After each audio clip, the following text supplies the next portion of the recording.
Conversa política hoje com a deputada federal Renata Abreu, presidente do Podemos. Deputada, antes da gente conversar um pouquinho sobre a filiação do ex-juiz Sérgio Moro e também de outros temas políticos, você é presidente de um partido, é muito raro uma mulher ser presidente de um partido hoje no país.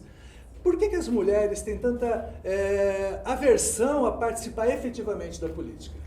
Na verdade, não é uma aversão, né? Existe um processo cultural que precisa ser compreendido.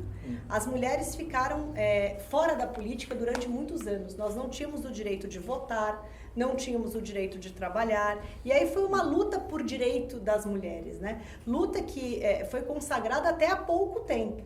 E aí, quando você conquista o direito de poder votar, de poder ser candidata, mais uma vez existe uma luta, então, para que nós pudéssemos ser inseridas no meio político. E aí foram algumas conquistas, como as cotas de candidaturas, porque os partidos não davam legenda para as mulheres, sim, a reserva de recursos, de tempo de televisão e uma grande evolução da participação das mulheres, que culminou na última eleição com 77 deputadas federais. Foi um grande avanço, mas ainda temos muito a construir. É uma questão cultural, inclusive, e que cada vez mais isso tem se diferenciado e eu acredito que mais mulheres participarão cada vez mais da política. Há alguns anos, um ex-prefeito aqui de Londrina, na época ele acho que estava até prefeito, ele estava no Podemos, ele entrou no Podemos. E eu fiz uma pergunta para ele: que apito vai tocar o Podemos? O que é o projeto de vocês? O que vocês pensam? E aí ele virou para mim, até porque o partido era muito recente naquele momento, ele falou assim: olha, o Podemos é um partido em construção. Vocês já construíram uma linha de pensamento no partido? Na verdade, o projeto do Podemos foram mais de 3 anos de estudo. Nós fomos entender o que é essa nova sociedade. 89% dos brasileiros não se identificam com partido nenhum.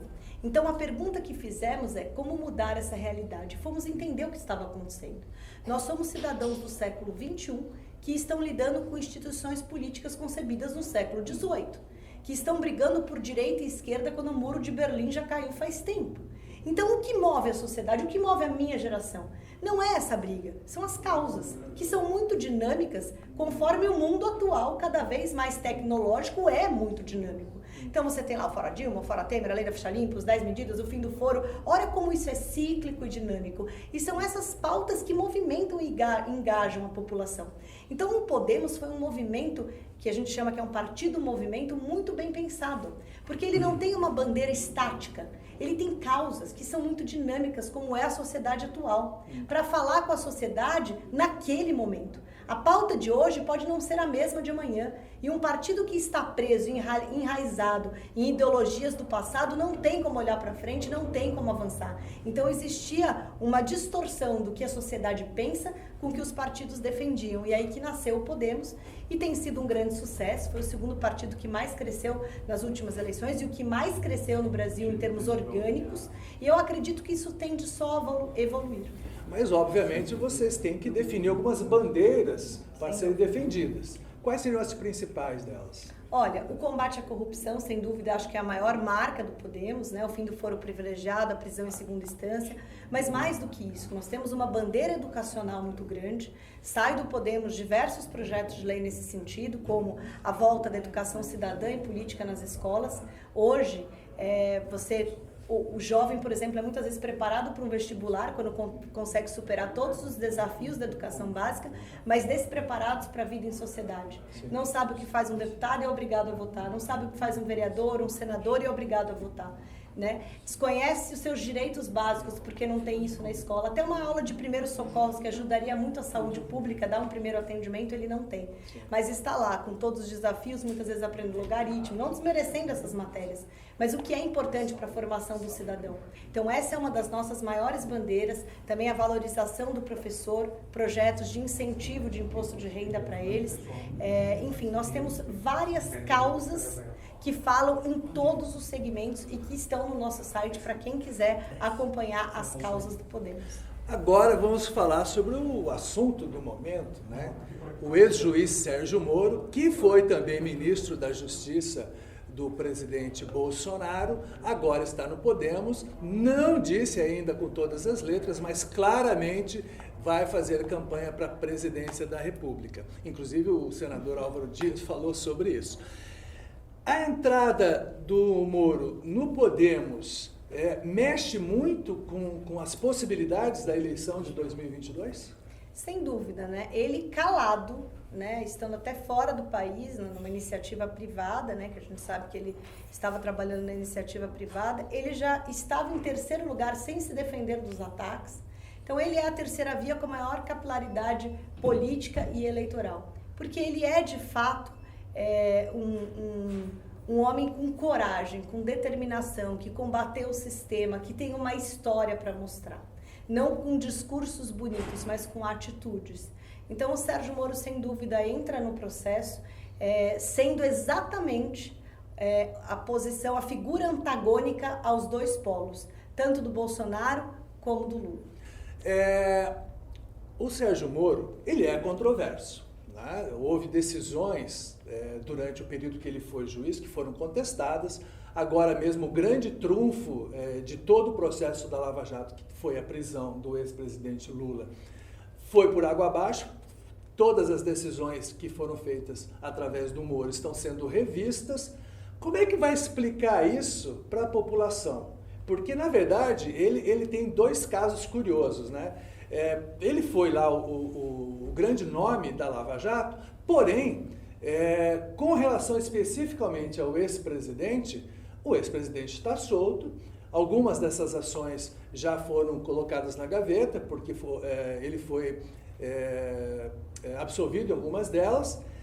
E esse trunfo que ele teria para levar para frente, ele já não tem. Como é que ele vai explicar isso numa campanha? Isso não pode prejudicar a campanha dele e, inclusive, o Podemos? Pelo contrário, eu acho que a população não é besta. Foram 174 condenações, confirmadas por diversos tribunais. Foram mais de 4 bilhões devolvidos aos cofres públicos, mais 12 bilhões devolvidos em multas e mais 10 bilhões que serão devolvidos ainda. Fruto de delações que os próprios empresários assumiram, que devolveram e que pagaram propina. Sim. Confirmado por vários tribunais. E é importante reforçar que a anulação do processo do Lula não diz nada com relação ao mérito.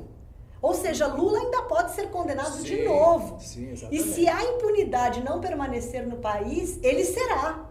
Porque já foi mais do que provado de que o sistema que financiava todo o processo eleitoral do PT era custeado, sim, por esses desvios da iniciativa privada com contratos superfaturados dos poderes públicos. Então, os fatos negam a narrativa. E isso que é importante ficar claro, ficará durante o processo eleitoral. Mas, com relação à Lava Jato, é óbvio que ela foi um sucesso, como você mesmo disse, devolveu um monte de dinheiro para os cofres públicos. Por outro lado, durante esse processo todo, eu acabei lendo um livro recente de vários juristas brasileiros fazendo comentários sobre as decisões do ex-juiz. E eles contestavam veementemente a forma como foi feito. E que acabou desaguando nessa situação do Lula, que é um cidadão solto, ex-presidiário, mas solto.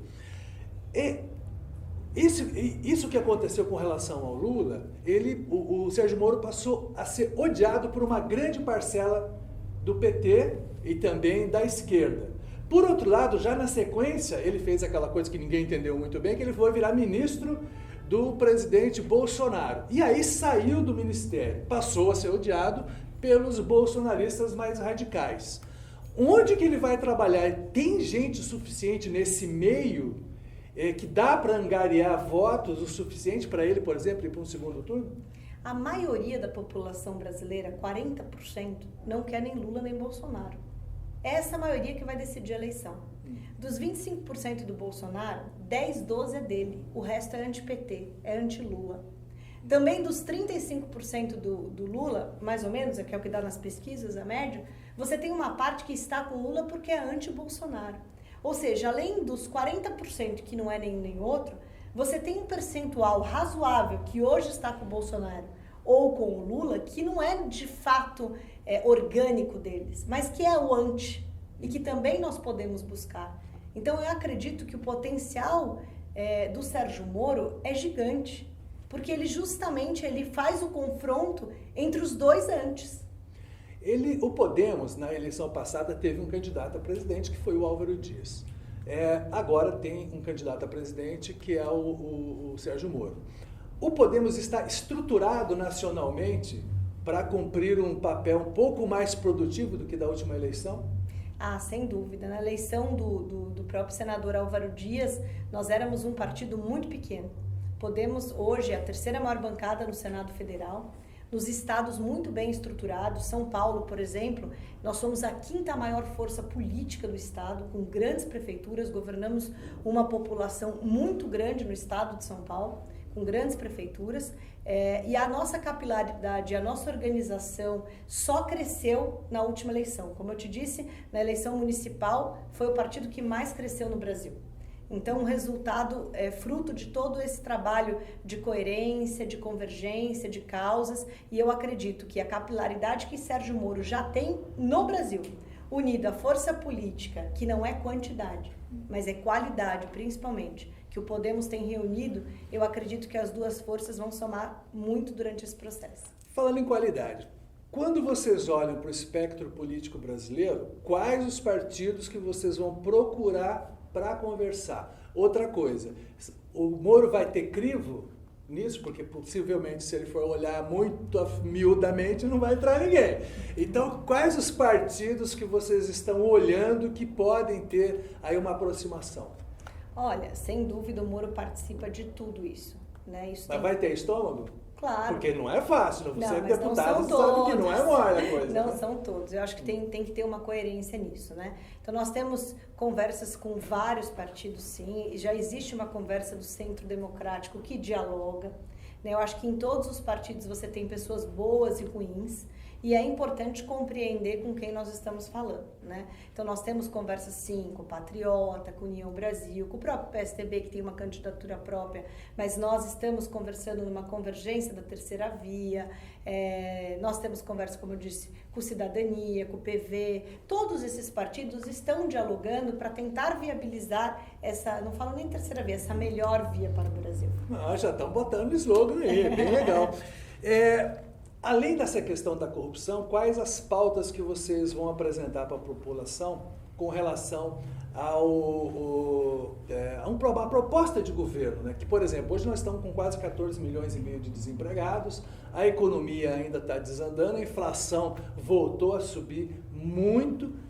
O que vocês têm de projeto econômico, que é uma pauta que vai ser muito debatida durante a campanha? Sem dúvida. A estruturação do plano de governo vai ser muito bem elaborada, mas eu acho que o principal que o Brasil precisa é estabilidade. Os investimentos estão indo embora por falta de estabilidade política e institucional do nosso país. A nossa imagem lá fora está péssima, né? Então é importante resgatar isso no Brasil. Resgatar uma segurança jurídica, uma estabilidade, a nossa moeda super desvalorizada e, infelizmente, nós não vemos perspectivas, se briga muito por questões ideológicas e pouco práticas. O que é importante no próximo governo é você escolher os melhores, sim, mas não ter medo deles, como aconteceu, infelizmente, com o atual governo, que tem medo de sombra, que escolhe bons nomes e não aceita que eles cresçam mais do que o presidente. Esse desprendimento precisa ter. Você tem que montar uma boa equipe e confiar nela e deixar que ela conduza. Se você não entende de saúde, não se meta a falar de saúde. Deixa que o condutor do processo toque. Então é importante esse desprendimento e uma capacidade de escolher os melhores para estar ao seu lado. Eu acho que isso o Moro tem de sobra. E isso vai ser o grande diferencial de qualquer gestor bom no país. Deputada, para a gente encerrar, vamos trazer toda essa discussão aqui para a nossa terrinha. Hoje tem dois candidatos com mais possibilidades de eleição no Paraná, que um é o atual governador, o Ratinho Júnior, que adora sair abraçado com o Bolsonaro, e do outro lado tem o Roberto Requião, que já foi senador, já foi várias vezes governador do Paraná, mas ainda está sem partido, que obviamente vai dar palanque para candidatos de esquerda. O Podemos no Paraná vai lançar candidato? Bom, eu sempre, como eu disse aqui, respeito o diretório estadual. Nós temos 3 senadores, né? Senador Oriovisto, Flávio Arnes, Álvaro Dias, um deputado federal, Diego Garcia, e o presidente estadual do Podemos, que é o César Silvestre. Essa decisão, naturalmente, cabe a eles. Nós temos uma grande amizade com o Ratinho Júnior, da qual caminhamos na última eleição, e eu acredito que eles tomarão, sem dúvida, a melhor decisão para o Paraná e para o nosso Podemos. Deu uma bela vaselinada, mas assim, a presidente do Podemos, ela acha que tem que ter candidato ao governo do Paraná? Olha, eu acredito que a reeleição do nosso senador Álvaro Dias é uma prioridade nossa no partido. Eu, pessoalmente, gosto muito disso. Eu acho que ele é o grande líder no Senado. Ele conduz muito bem a nossa bancada de 10 senadores. A reeleição dele é muito importante para o Brasil, para o nosso Podemos e, sem dúvida, para o estado do Paraná, que nos dá orgulho com a representação de Álvaro Dias. Então, acho que cabe a eles avaliarem o que é o melhor para avançar nesse projeto do nosso senador Álvaro Dias e também no nosso projeto presidencial de Sérgio Moro. Eles saberão conduzir o processo. Não tendo candidato no Paraná, quem seria mais palatável para o Podemos? Não tendo candidato, dos dois que você citou, sem dúvida, o atual governador. Deputada, muito obrigada. Muito obrigado mesmo, foi um prazer tê-la aqui com a gente. Obrigada. Até a próxima e curta o canal e inscreva-se você que ainda não se inscreveu. É isso Até aí. a próxima. Grande abraço.